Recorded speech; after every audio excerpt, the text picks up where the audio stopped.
Nancy Cordes is with us. There she is. I hope she can hear me in West Palm Beach. There's a nod. That's an acknowledgement. She can hear me. Nancy, you talked to us before the break. You look and sound terrific, Major. Isn't that special? You talked to us about the FAA and the implications and concerns raised about the layoffs there. What about the IRS? So at the IRS, there are two big stories. First of all, questions about layoffs at the IRS, how deep they go, what it could mean for tax season and the like. And then a parallel story about Doge trying to, or at least one representative of Doge, trying to gain access to a very specialized, antiquated computer system that contains a lot of sensitive data about U.S. taxpayers and concerns about what Doge might want to do with that system and with the information. Stephen Miller, one of President Trump's top aides, said in an interview today that all Doge wants to do is identify foreign fraud rings, modernize IRS systems, and restore the neutrality of the agency. But from speaking to officials at the IRS now or who have been at the IRS in the past, the concern is that because this system is so specialized, is somewhat antiquated, if any of these Doge representatives were to not just gain access to it, but rewrite code, they're worried about what that could mean for the upcoming filing system. Now, today, Elon Musk kind of laughed off the notion that he would do anything untoward with taxpayers' sensitive information. He said, hey, if I was going to do that, I would have done it back when I ran PayPal, the financial company, basically indicating that, he has no need for that information. He is, after all, the richest person in the world. But, this is a completely unique situation. Major, a sensitive situation, because we've just never seen an outside company, outside agency like this try to come into a federal agency and dictate how its computer systems should operate or how its federal workforce should be allocated. And Nancy, to your larger point from the talk we had before the break, it's impossible to measure for the general public or anyone from Congress who might be curious what's actually going on and how they're going about it. Because, as you said, the website is kind of this land of opacity where there's a statement here or a thread here, but no actual reporting that anyone can measure, hold up to the light and say this is or isn't.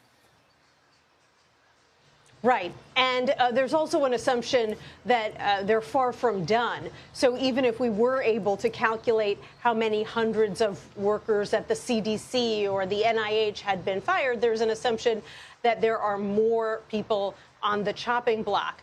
And so the assumption is that there will be real life implications if you lay off workers at the Forest Service, or you lay off food inspectors, or if you lay off experts in communicable diseases.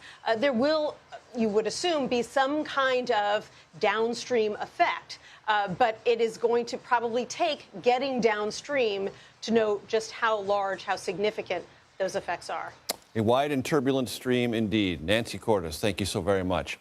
Max Stier joins us now. He's the founding president and CEO of the Partnership for Public Service. Max, you know a lot about this area of inquiry that we're going to launch here.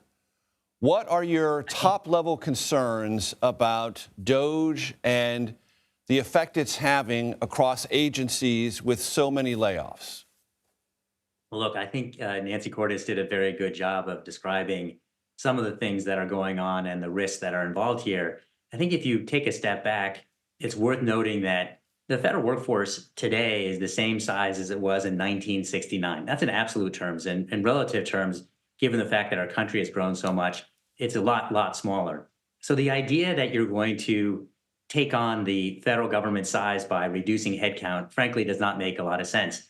The way it's being done, as your reporter noted, is also not only not transparent, it's clearly being done without any strategy or thought. People are being fired because they are the most vulnerable, probationary employees who are there under a year and therefore have fewer protections. There is zero focus on people who are actually low performers or occupations that we might think we have too many inside the government.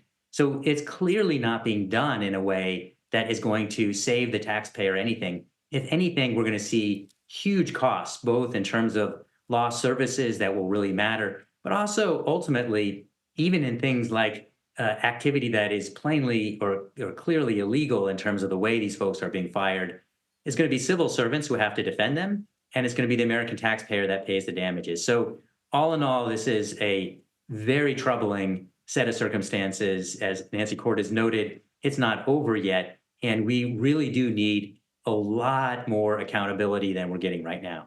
Max, I want to pick up on 2 points you just made. One, this probationary status.